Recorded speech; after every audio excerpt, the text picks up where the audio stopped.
on the ILS, 25 left, slow window 180. 25 heavy, light tail runway 25 left, correct line number 2, following Tempe Heavy Airbus 3 mile farm. Okay, number 2. What's going on, guys? Flyby Simulations here, and welcome to the first video in the full flight portion of this aircraft's Dissected series, covering the Boeing 737-800. So in the previous 6 episodes, we took a detailed look at every single button, knob, switch, display, panel, basically every single nook and cranny of the Boeing 737-800 flight deck. So if you haven't watched those videos yet, and want to really see how the Boeing 737 works, then I highly recommend you to check them out. If you have indeed watched those episodes, then now, we're going to be bringing all of that theoretical knowledge to practice and conduct a full flight from point A to B, starting with this first episode where we will plan a flight from San Francisco to Los Angeles in the United States. We will take a look at how to find real flights and then use a free software called SimBrief to generate a proper operational flight plan to be able to fly the route. Finally, as always, here's the list of things I got wrong or failed to explain in its entirety in the previous episode, so you can pause the video and take a look at it if you so please. Alright, so without further ado, let's get into the video. Alright, so instead of welcoming you to the flight deck of the Boeing 737-800 as usual, this time I'm welcoming you to Google Chrome, where we'll be taking a look at 2 websites that'll help us plan for our flight from San Fran to LA. The first website is FlightAware, which is a real-world flight tracker that provides some amazing information we can use, such as real flight numbers, departure and arrival gates and times, and so on. The second website we're going to use is SimBrief, which is a little bit more flight simulation specific. Here, we can input certain values relating to our chosen flight, and the website will calculate an appropriate route, fuel, winds, cruising altitude, and a lot more information. Okay, so let's take a look at FlightAware and pick out the information we need for our flight today. Okay, so this is the main page of FlightAware, and right off the bat, we see certain open fields here that you can fill out to track real-world flights. So for our flight today, our departure airport is going to be San Francisco, and our arrival airport is going to be Los Angeles. So let's type them in here and see what results we get. Okay, so as you can see, there are a bunch of real-world flights that fly between these 2 airports. This shouldn't really come as a big surprise, as both of these airports are some of the most popular ones in North America. On the left here, we have a bunch of filters that we can use to choose between certain airlines, departure and arrival times, and most importantly for us, the aircraft type. As you can see, a bunch of different aircraft types fly this route every day, from the Boeing 737-800 we're going to look at, all the way to the Boeing 767-300 or even the Embraer E-Jets. So we're going to come over to this Only option next to the Boeing 737-800 and click it. And as you can see, the list of aircrafts over here is reduced substantially. So I kind of feel like flying Delta today, so let's click on this flight over here and we'll be taken to a more comprehensive page for just that flight. Alright, so here we have some more important information to take note of, as this is the exact flight we're going to be replicating in the sim. To start off, at the top, we have the aircraft's flight number over here in both ICAO and passenger-friendly formats.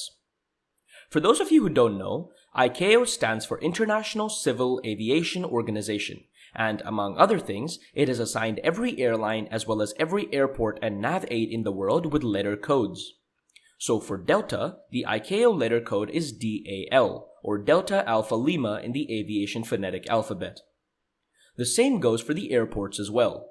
San Francisco is KSFO, or Kilo Sierra Foxtrot Oscar, and Los Angeles is KLAX, or Kilo Lima Alpha X-Ray, as you can see down here. So here, we have the departure time as well as the arrival time, which means that we're going to have to set up our aircraft around 6 a.m. in the morning in the simulator to give us enough time to start up the aircraft and depart the gate at 6:58 a.m. That is, if you want to do everything by the book, of course. Additionally, we also see the departure and arrival gates over here. So we're going to be parked at gate Delta 12 at San Francisco, and we will be looking to park at gate 25 Alpha at LA. Additionally, here we can see the estimated flight time of the route this aircraft took. So it took Delta 805 1 hour and 14 minutes to go from its gate at San Francisco to park at its gate at Los Angeles. On the right here, we see some more information about the exact takeoff time, the landing time, as well as the time the aircraft took to taxi from gate to runway and vice versa. Alright, so that's pretty much going to be all the information we need from FlightAware. So now that we have chosen our flight, let's go into SimBrief and create a fictional operational flight plan to use within the simulator. Okay guys, so welcome to the home page of SimBrief, which, as mentioned before, is a free flight planning software for flight simulation. You will need to create an account, but once you do and you verify it using your email account, you will be brought to this main screen with these options up top. So since we want to create our flight plan, we're going to go to this Dispatch tab over here and click on Dispatch System. That brings us to this new page with these 4 options, where we'll go ahead and click on New Flight, as you probably expected, and that brings us to the most important page where we'll fill in all of the required information about our flight to allow SimBrief to create an OFP for us. Now keep in mind that unlike the flight deck familiarization episodes we've been doing so far, I won't go into extreme depth about each of these options as I want to focus on filing our flight plan and get on with our flight, because after all, this is a 737-800 tutorial video. That being said, if you want to see an in-depth tutorial regarding SimBrief, then let me know in the comments section and I will surely make one for you guys. Anyways, with the instruction aside, let's get to filling this information out. So, starting from the left, we're going to go ahead and enter the airline we're flying with today, so DAL or Delta, and the flight number, which is 805. Next up, we're going to put the departure airport as KSFO and the arrival airport as KLAX. Next up, SimBrief automatically calculates an alternate airport for us, in this case, Kilo Oscar November Tango, or Ontario International Airport in California. The reason for even having an alternate airport in the first place is to be able to have a backup airport to divert to if the plane can't land at the arrival airport. The reasons for this are vast, ranging from runway closures, ATC strikes, or even bomb threats or terrorist activity preventing aircrafts from landing at the arrival airport. Having an alternate airport also changes fuel calculations in order to have enough to divert and land at the backup destination. Beside it, we have the current date and time in Zulu measurements. Coming underneath, we get to select the aircraft type in this drop-down menu. As you can see, there are a lot of options ranging from all sorts of Airbus aircraft, Boeing aircraft, and even business jets like the TBM and the Metroliner. We of course want to select the Boeing 737-800, which is the B738 for short right over here. As you can see, that automatically populates all of these fields for us, including our climb and descent profile, highlighting the different speeds at which we will fly, as well as a fictional aircraft registration number and a FIN number. Underneath here, we see some additional parameters that are automatically calculated but can also be manually filled in. We see the scheduled time en route, the departure and arrival runway depending on real-world weather reports, as well as weight and balance-related aspects such as number of passengers and whether cargo is being loaded onto the aircraft. I personally leave all of these fields to auto except for switching this cargo field to auto when I'm flying long-haul aircraft, but the 737 with passengers on a 1-hour flight will almost never carry dedicated cargo, so we can leave it to 0 for now. So finally, before we move down, let's come to the right here and configure some more options. We can leave the OFP layout to LIDO, which stands for Lufthansa Integrated Dispatch Operation, and it's the default layout that the final operational flight plan will be provided to us by SimBrief. However, if you want to have maximum realism, you can choose between various airlines here, such as British Airways, EasyJet, or even Delta, but we're going to stick with LIDO for now. Coming underneath, we're going to switch the units to pounds instead of kilograms, because we're flying in the US today. Finally, we can leave the contingency and reserve fuel to auto, and the aircraft will automatically calculate these fields for us, and all of these values can also be checked on. Okay, coming down to this AIRAC cycle here, you see that it says 2008, meaning that it is the 8th cycle for the year 2020. Now, for absolute beginners in the world of aviation, AIRAC stands for Aeronautical Information Regulation and Control, and is a set of procedures and guides that change on a monthly basis depending on changes taking place in real life. These procedures include everything from new runways, departure and arrival procedures, waypoints, airways, and so on. In the flight sim world, this AIRAC data needs to be purchased to get access to the latest data, and I personally use a service called Navigraph, which provides global AIRAC data throughout the year and also provides detailed airport charts for all aerodromes in the world. I'll leave a link to all of these websites in the description section of the video.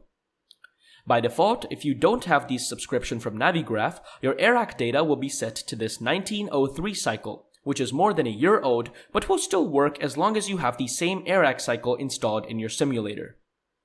So coming back to its function in SimBrief, if you have the latest AIRAC cycle, simply select it here to get the latest route information.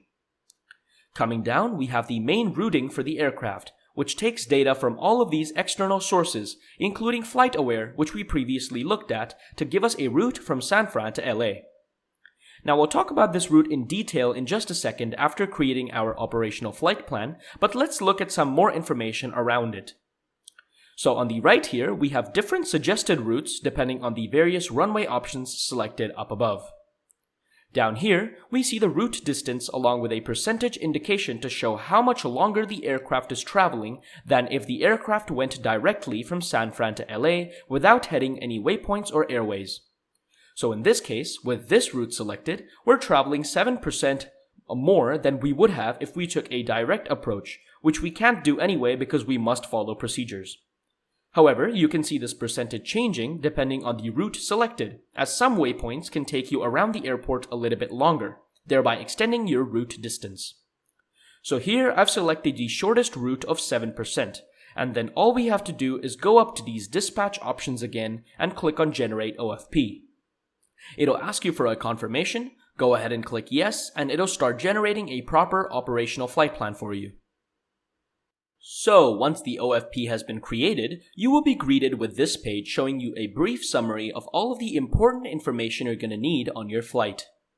You obviously have your aircraft type, your flight number, and the various important airports during your flight, but you also have your cruising altitude, in this case flight level 350 or 35,000 feet, as well as our block fuel we're going to be carrying, approximately 13,000 pounds on this flight, with our zero fuel weight and our takeoff weight at the bottom here. Coming underneath, we also have a visual representation of our flight through this little map view, which shows our route from San Fran to LA while we go from waypoint to waypoint. Finally, coming underneath, we have our actual operational flight plan. Now keep in mind that I'll only be covering the important parts of the flight plan and not every single aspect. If you want a detailed description of what each and every part of this flight plan means, you can click on this little option here, which takes you to an interactive custom flight plan, and you can learn about every bit of an OFP.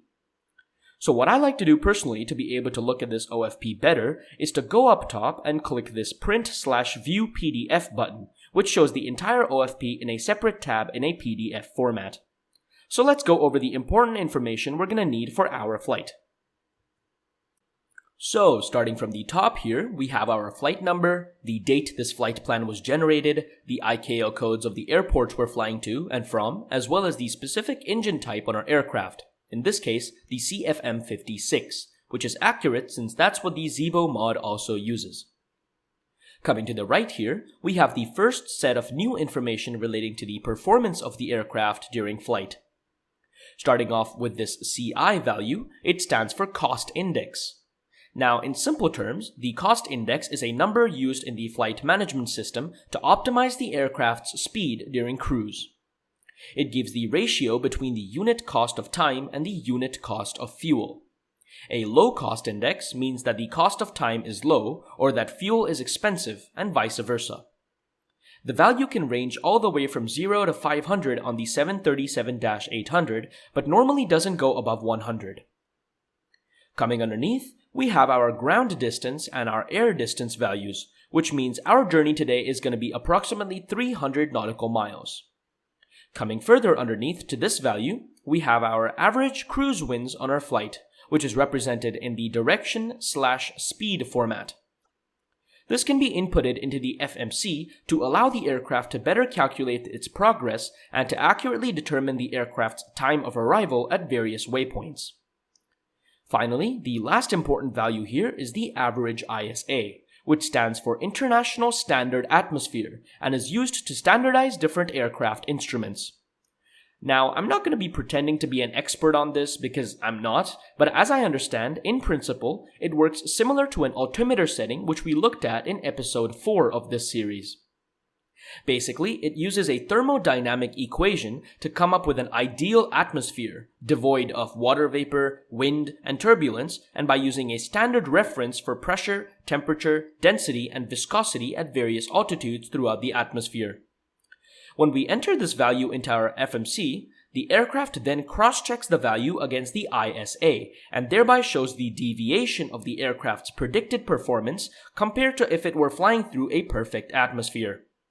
I'll leave a link to an article explaining this better in the description section of the episode. Alright, coming down here, we have our planned fuel value and distribution during various phases of flight. Let's take a look at them one by one as they're pretty easy to understand, considering it's just an additional chart. Starting off with this first row, we have our trip fuel. So to get from San Francisco to Los Angeles, we need 6,049 pounds of fuel, and the time taken for us to get there will be about an hour and 3 minutes. Additionally, we have 15 minutes of contingency fuel on board added to our flight in case we have any delays due to ATC vectoring or any other reasons. Coming underneath, we have another 2,461 pounds of fuel added to allow us to divert to our alternate airport, which was Ontario International Airport as mentioned before.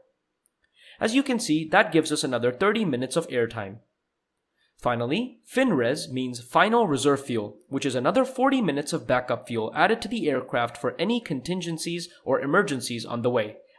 Adding all that up, we have our minimum takeoff fuel, in this case, 13,263 pounds, giving us an airtime of 2 hours and 28 minutes. Note that our predicted airtime to get from San Francisco to LA is just only over 1 hour. But we have an extra hour and 30 minutes of extra fuel as backup in case anything goes wrong. Goes to show how safe flying really is. Finally, we also have 500 pounds of extra taxi fuel added to the aircraft, giving us around 20 minutes of taxi time, bringing our total block fuel to 13,763 pounds that we will be fueling our aircraft with. Okay, coming underneath, we have our routing information, highlighting our specific route we will be taking on our flight today. The route is written in a linear fashion from left to right, so let's go over it from left to right. So obviously first we have the departure airport, Kilo Sierra Foxtrot Oscar, and the departure runway 28 right. Next up, we have the SID, which stands for Standard Instrument Departure. The premise behind this is that most airports, especially international ones, will have multiple different departure procedures depending on which runway is active as well as the direction the aircraft is going to travel to. For example, westbound departures will take a different SID than eastbound departures. This is done to safely escort the aircraft out of the airport's airspace and onto its route. So in this case, we're going to be taking the WestLua 4 departure, and this eBay waypoint is going to be our transition. What this means is that we will follow the WestLua 4 departure until we hit this eBay waypoint, after which we get on our route to actually get to LA. Next up, this DCT means direct, so after eBay, we will head directly to the Reyes waypoint here. After Reyes, we will take this Juliet 1 airway and take that airway to head to FIM or Foxtrot India Mike, which will act as our arrival transition to Los Angeles. Just like eBay, this transition will pluck us out of our route and put us onto an arrival procedure to land at runway 25 left at KLAX. This arrival procedure is called a STAR, or Standard Terminal Arrival, which in this case is going to be SADI 8 arrival. So, a pro tip to distinguish between waypoints, airways, SIDs, and STARs. SIDs and STARs will normally have a letter code followed by one number, like you see here. Waypoints will always be just letter codes, like these ones, and airways will always be letters followed by numbers and will normally be between waypoints. The more routes you fly, the more comfortable you'll get. Now, if you don't know what waypoints or airways are and are confused about SIDs and STARs, go check out episode 4 of this series, where I explain the waypoint and airway system using a train track analogy. As for the SIDs and STARs, you'll understand how they work when we do the FMC programming video, so don't worry too much about them at the moment. Coming further down, we have the weights section of the flight plan, where we have the weight and balance parameters for the flight. Starting from the top, we have the number of passengers, so 167 in this case. Next up, we have 0 pounds of cargo, as we had specified before. Next up, this payload section is extremely important, as it represents the sum of the total passenger weight, luggage weight, flight crew, as well as other non-fuel related weight metrics. Coming underneath, we have the 0 fuel weight, which, as you probably guessed, is the weight of the aircraft without the fuel. Underneath, we have our fuel weight, approximately 13,000 pounds in this case. Underneath, we have the total takeoff weight, again pretty self-explanatory, and finally the landing weight at the very bottom, which shows our landing weight at LAX, assuming regular fuel burn, and also assuming you didn't just throw people off during flight. Finally, we're going to take a brief look at this flight log, which shows important information about every single waypoint on our route. So, let's start from the top and take a look at some of these indications. On the left, we have the name of the waypoint, and if it is part of a SID or star, then that's also mentioned on top. Moving further right, we have the exact coordinates of the waypoint in latitude and longitude. Moving further right, this represents the aircraft's altitude at that specific waypoint. So in this case of this WithLua waypoint, we're going to be at 8,100 feet when we intercept it. This value over here represents the distance between waypoints. So the distance between WithLua and port is 6 nautical miles, and the distance between port and Sussy is 10 nautical miles, and so on.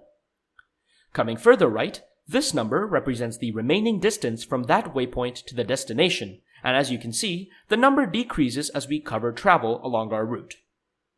Over here, we have our ground speed at the waypoint, and moving further right, we have the winds at that waypoint. Coming over here, we have the estimated outside air temperature at each waypoint, assuming we maintain the vertical profile specified on the route. And finally, over here is the estimated fuel on board at that waypoint. Pilots will often cross-check this number with the actual EFOB in the aircraft to make sure that the aircraft is flying according to plan. Finally, the last two things I want to explain to you guys here are these TOC and TOD indications, which stand for top of climb and top of descent. The top of climb is the point in the route where the aircraft finally reaches its cruising altitude, in this case flight level 350. As you can see, all previous waypoint altitudes are increasing up until TOC, where the altitude finally states flight level 350. The aircraft then cruises at this altitude until hitting its top of descent point, which is the start of the aircraft's descent to its arrival airport. Hence, all waypoint altitudes are decreasing after the TOD point. Pilots specifically input the particular winds and the ISA deviation at the top of climb point into the FMC before flight in order to assist the aircraft in accurately planning for fuel burn, speed, and other such factors. So that's that for all the important aspects of the flight plan we're gonna need to perform our flight from San Francisco to Los Angeles. The rest of the flight plan is not so important in the flight sim world, as it includes fictitious information such as NOTAMs, or Notice to Airmen, which includes warnings regarding construction projects near the airport to watch out for, and cranes and other obstacles during arrival and departure, and so on, all of which are not important in a simulator. So, ladies and gentlemen, that brings us to the end of this Aircraft's Dissected episode, covering both FlightAware and SimBrief to plan our flight from San Fran to LA. If you've stuck around so far, congratulations! You now have a sound understanding of how to look up real-world flights and plan for one using SimBrief. Additionally, you have also learned how to interpret a Lido layout of flight plans, within which we learned about various fuel calculations, wind information, cost index, and ISA deviation.